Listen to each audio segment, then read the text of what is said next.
Temo. Por isso, o que é geopolítica? Olha, a própria palavra... Não, primeiro vamos falar do significado genérico da palavra. Quando você fala em geopolítica, as pessoas pensam em... tá falando de política internacional, de relações internacionais. E ela é usada dessa forma, na maior parte das vezes. O sistema internacional, política internacional, questões estratégicas. Mas geopolítica, tecnicamente falando, ou mais precisamente, não é isso.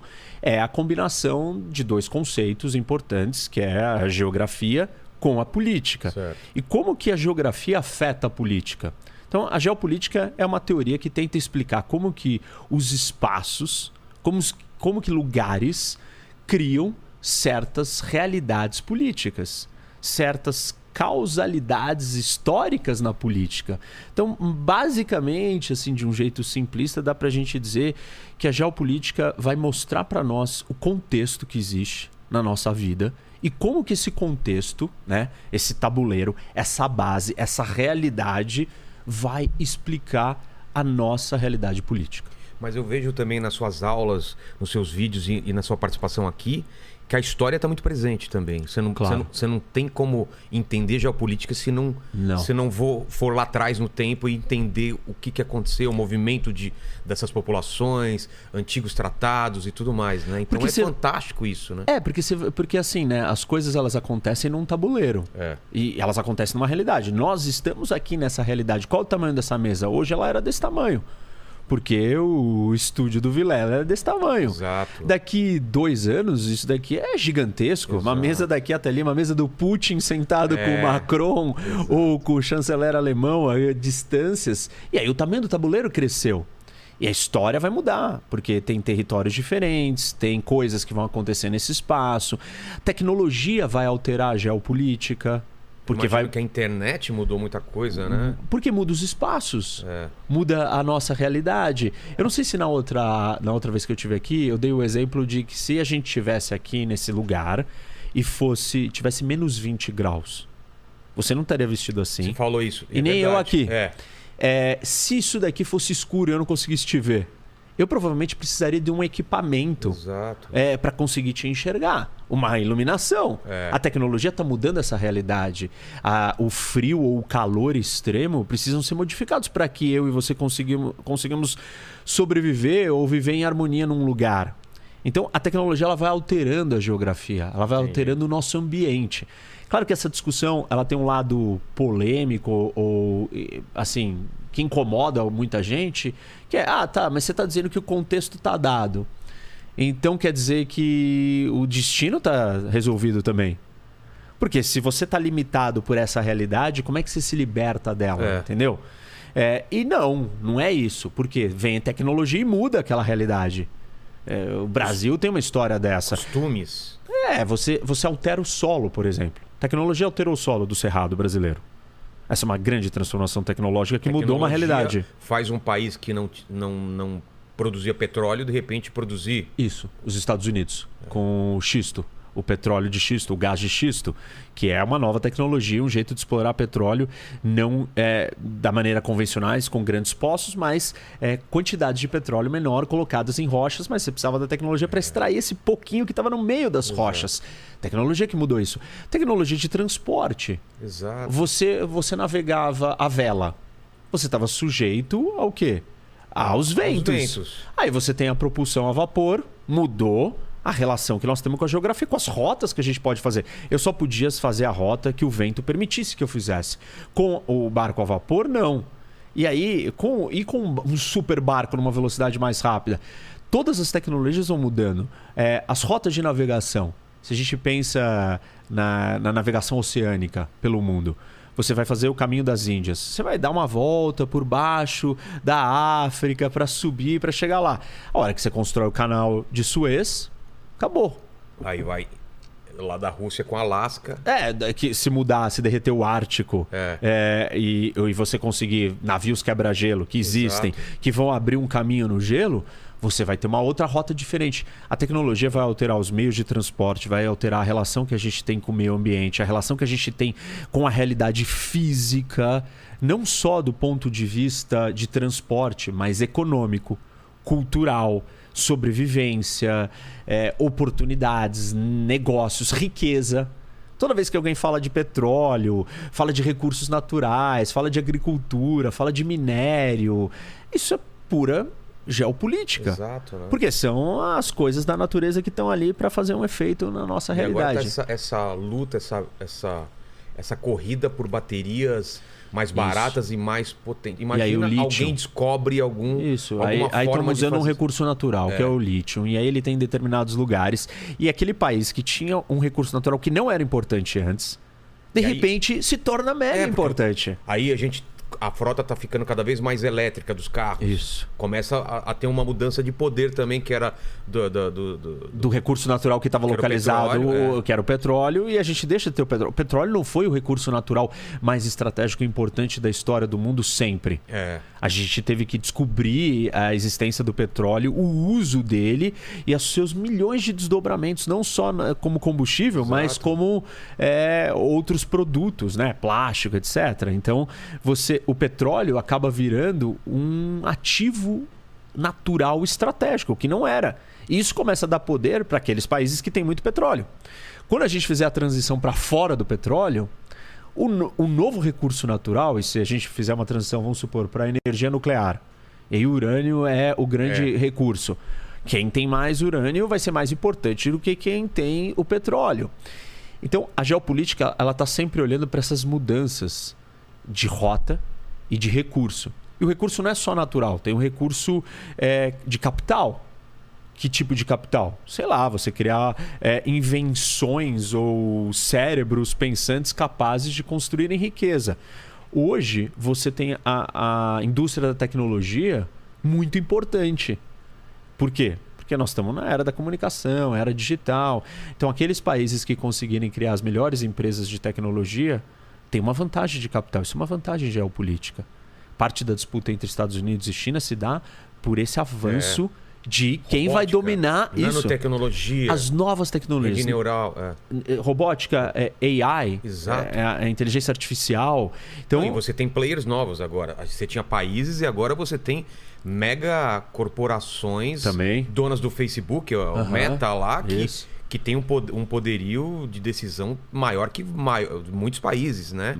E não só em capital, mas como ele carrega os dados das pessoas. Eu estava vendo, não sei se foi um vídeo seu também, essa discussão sobre o 5G, né?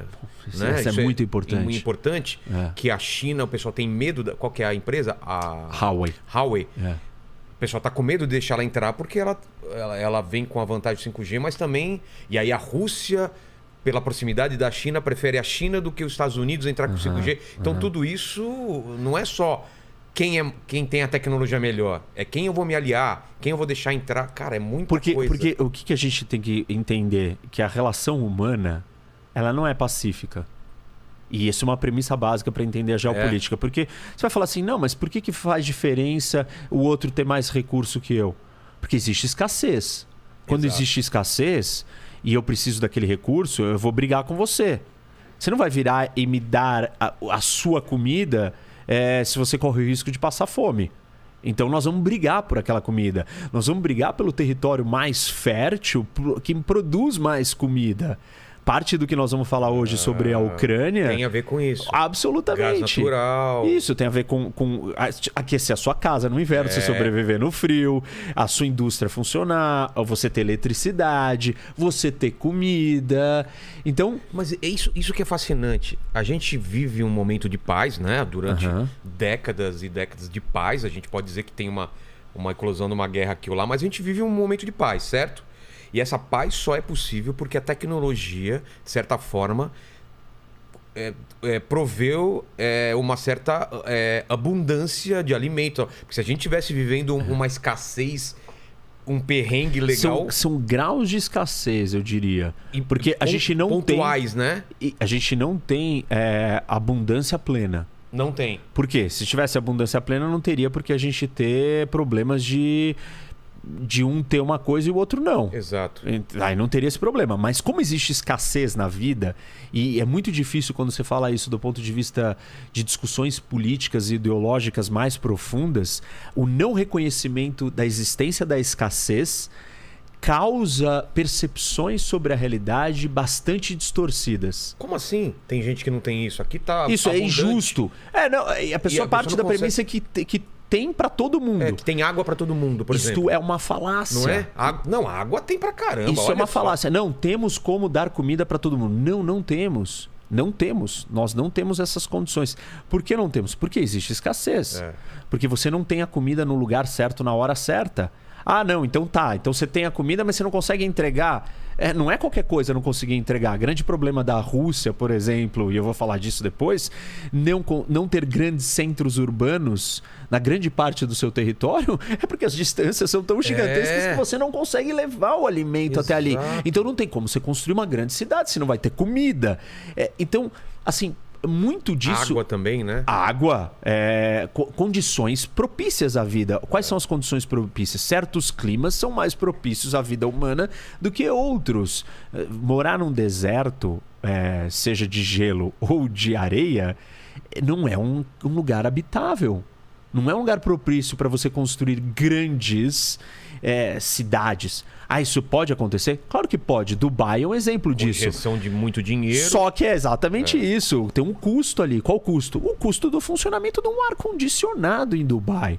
As pessoas, para você ter uma ideia, Vilela, elas passam, deixam seus ar-condicionados ligados 24 horas por dia durante 365 dias por ano. Por quê? Porque você vai gastar mais energia para climatizar a temperatura de novo se você ligar e desligar. Entendi. Então eles deixam ligado.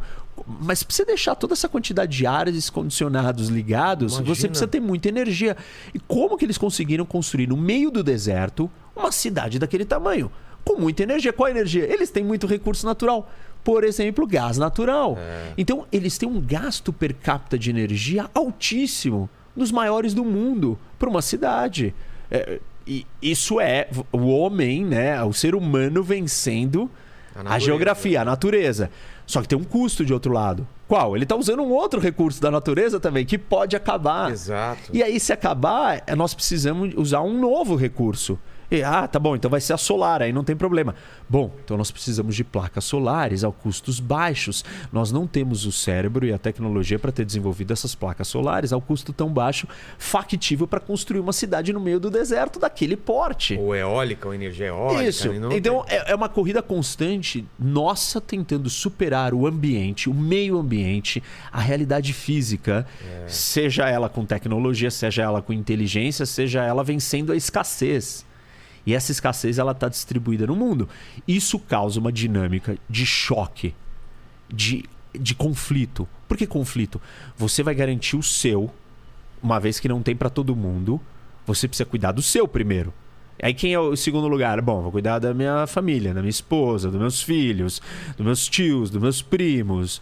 De quem mais? Do pessoal do meu bairro, do pessoal da minha cidade, do pessoal do meu estado, do pessoal do meu país, pessoal da minha religião, do meu continente, pessoal da minha civilização. A gente não conseguiu formar uma estrutura organizacional de todo mundo cooperando pela humanidade, porque existe escassez. E você, na hora que a sua sobrevivência estiver em jogo, esquece. Você vai defender quem? O seu. Mas você não é justo. Uma discussão complexa, filosófica, moral e ética. O que é justo? Você deixar o seu morrer para dar para o outro? Ou você proteger o seu em detrimento do outro? Mas eu não. Mas isso é muito triste. Não pode ser assim. Pois não pode. Mas existe esse problema no mundo. Nós temos que lidar com essa realidade e a gente faz escolhas. E aí os países, que são essas famílias gigantes, estão disputando esses espaços. E essa disputa não é só porque alguém é ganancioso, egocêntrico e quer ter mais poder e tem problemas mentais. É uma disputa porque você quer a sobrevivência do seu povo.